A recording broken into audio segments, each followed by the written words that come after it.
हम अगर विद्यार्थी बन के अगर हिंदू समाज के लोग वहाँ आके अगर परीक्षा दे रहे हैं तो उसी तरीके का दूसरे धर्मों में भी करना चाहिए। उधर अगर अभी इनको कोई पूछने जाएगा कि बाबा बुर्खा में क्या है, कौन है वो आप बताइए, या तो चेकिंग के नाम पे अगर उनको कुछ पूछेगा तो वापिस वो लोग अलग लॉ एंड ऑर्डर का विषय खड़ा कर देते।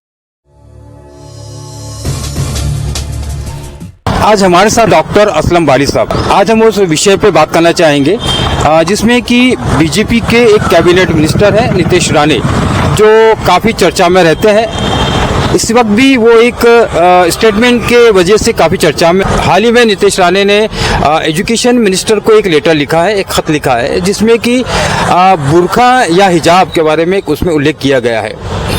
तो अभी जो वक्त चल रहा है 10th और 12th के एग्जामिनेशन का, जिसमें कि हॉल टिकट भी रिलीज हो चुकी है, तो क्या लगता है कि ऐसे वक्त में ऐसे स्टेटमेंट जो कहीं ना कहीं उन स्टूडेंट्स पे एक प्रभाव डाल सकते हैं, और क्या लगता है कि ऐसे स्टेटमेंट एक पद पे रहने पर ऐसे स्टेटमेंट देना कितना वाजिब है, कितना सही है और कितना गलत है? तो आप एक डॉक्टर असलम वाली साहब, आप एक शिक्षक होने के नाते आपको क्या लगता है कि ऐसे स्टेटमेंट से क्या माहौल खराब हो सकता है, और या ऐसे स्टेटमेंट के बारे में आप क्या कहना चाहोगे?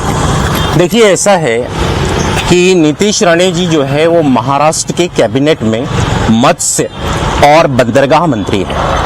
उन्होंने अपने विभाग से संबंधित कामों पर ध्यान देना चाहिए और वो बढ़िया ढंग से काम करे, इसकी उन्होंने कोशिश करनी चाहिए। लेकिन विधानसभा चुनाव से पूर्व उनको जो जिम्मेदारी दी गई थी सकल हिंदू समाज के नाम से अलग अलग गांवों में, शहरों में मोर्चे निकालना और ध्रुवीकरण करना, और वो ध्रुवीकरण से अपने पार्टी को वोट मिला कर देना, ये काम उन्होंने किया है। आज भी वो उसी मोड़ में है और आज भी वो हर 2 दिन में, 4 दिन में मुस्लिम समाज के विरोध में कुछ न कुछ बातें कहते रहते हैं, तोड़ मोड़ कर करते रहते हैं। अभी हाल ही में उन्होंने हमारे महाराष्ट्र के जो एजुकेशन मिनिस्टर है दादा भुसे साहब, उनको एक पत्र लिखा है, और वो पत्र लिखकर उन्होंने ये कहा है कि जो मुस्लिम समाज की लड़कियां 10th और 12th में है और जो अभी कुछ ही दिनों में एग्जामिनेशन देने वाली है, वो लड़कियां अगर बुर्का पहनकर या हिजाब पहनकर आती है तो उनको एग्जामिनेशन हॉल में अलाउ नहीं किया जाना चाहिए।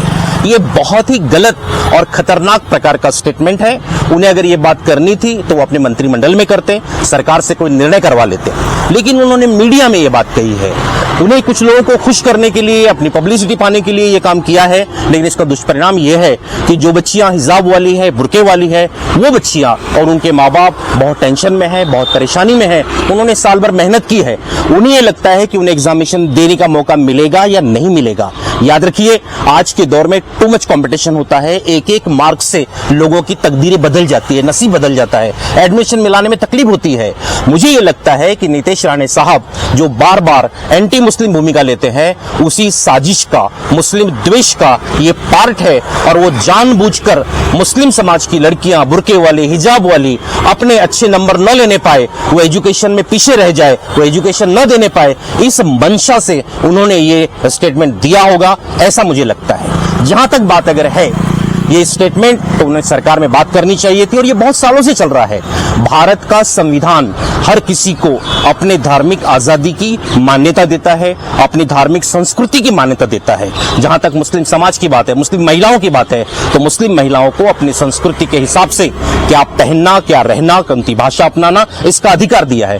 और इसी ढंग से हमारे महाराष्ट्र में त्रिभाषा फार्मूले के अंतर्गत अनेक स्कूलों के अंदर में लड़कियां उर्दू मीडियम से पढ़ती है, इंग्लिश मीडियम में पढ़ती है, मराठी हिंदी में भी पढ़ती है, और जहां जिसको उचित लगता है वो बुर्का और हिजाब पहनती है। ये कंपलसरी नहीं है। हमारे मुस्लिम समाज की लड़कियों को अगर आप देखोगे तो कुछ लड़कियां आपको बुर्के में मिलेगी, कुछ लोग आपको हिजाब में मिलेगी, कुछ लोग दुपट्टे में मिलेगी, तो कुछ लड़कियां मॉडर्न ढंग से टी-शर्ट में भी मिलती है। हमने किसी पे बंदिश नहीं डाला है, लेकिन जिसको जो पहनना है वही करना चाहिए। और अभी आपको शायद पता होगा कि पिछले कुछ सालों में कर्नाटका में जो मसला उठा था, उसके बारे में सुप्रीम कोर्ट ने फैसला दिया है। सुप्रीम कोर्ट ये बोलता है किसको क्या पहनना है ये उसका अधिकार है, संस्थाएं किसी पर लादे नहीं। ये क्लियर बताता है कि आप किसी को भी हिजाब या बुर्के के नाम से रोक नहीं सकते, हर किसी को अपने ढंग से पहनने का अधिकार है, ये सुप्रीम कोर्ट का निर्णय कहता है। महाराष्ट्र में भी यही प्रथा है। और अगर आपको कुछ करना है तो पहले आप नियम बनाइए, उसके बाद में आप बात कीजिए। सिर्फ मीडिया में रहने के लिए इस तरह के स्टेटमेंट न दे, क्योंकि इससे बच्चियों के लिए प्रॉब्लम हो गया है, माता पिता के लिए प्रॉब्लम आया है, सब लोग भी दहशत में है। इसलिए हम सरकार से अनुरोध करते हैं कि आप तत्काल शीघ्र से अति शीघ्र इसके संदर्भ में अपनी भूमिका सरकार घोषित करे, डिक्लेयर करे, और अगर सरकार को निर्णय लेना है तो ले। हमें अगर ठीक नहीं लगा तो हम कोर्ट में जाएंगे, न्यायालय में जाएंगे। हमें विश्वास है कि हमें लोकतांत्रिक तरीके से इसका न्याय मिलेगा, डेमोक्रेसी के तहत न्याय मिलेगा, और न्यायालय भी हमें न्याय देगा, क्योंकि ये भारत का संविधान कहता है। मुझे आपके माध्यम से एक चीज और कहनी है। जैसे ये चीज मार्ग में आई, रास्ते में आई, समझ में आई, तो हमारे महाराष्ट्र अल्पसंख्यक आयोग के अध्यक्ष जनाब प्यारे खान साहब ने कल ही स्टेटमेंट दिया है, और उन्होंने इसका प्रतिकार करते हुए कहा है कि नारायण राणे को जो कुछ कहना है वो मंत्रिमंडल में कहे, निर्णय बनाए। आज के दौर में हर किसी को अपनी धार्मिक हिसाब से रहने का अधिकार है, और वो बच्चियां बुर्का पहनकर दे सकती है, इसको कोई रोक नहीं सकता है। ये प्यारे खान साहब ने भी कहा है। इसी संदर्भ में हमने अगर देखा तो आप टीवी चैनल पे देखते होंगे कि महाराष्ट्र समाजवादी पार्टी के अध्यक्ष अबू आसिम साहब, उनके आमदार रईस शेख साहब, दोनों ने भी वीडियो देकर इंटरव्यू दिए हैं और क्लियर कहा है कि राणे जी का ये जो निवेदन है ये टोटली गलत है, और महाराष्ट्र सरकार इस संदर्भ में क्लैरिटी करे। उन्होंने, ये तीनों व्यक्तियों ने, और मैं भी आपके माध्यम से सभी लोगों को, सभी मुस्लिम समाज के लोगों को, पेरेंट को, बच्चियों को यह आह्वान करता हूं कि आप पढ़ाई पर ध्यान दीजिए, आप बहुत मेहनत कीजिए, और बिल्कुल इधर से डर मत लिखिए दिमाग में कि भी क्या होगा। बिल्कुल कुछ नहीं होगा। ये संविधान पे चलने वाला देश है, ये नियम पे चलने वाला देश है, हर समाज के लोगों को अपने अधिकार की रक्षा कर देने वाला ये देश है। इसलिए आप पढ़ाई पर ध्यान दीजिए।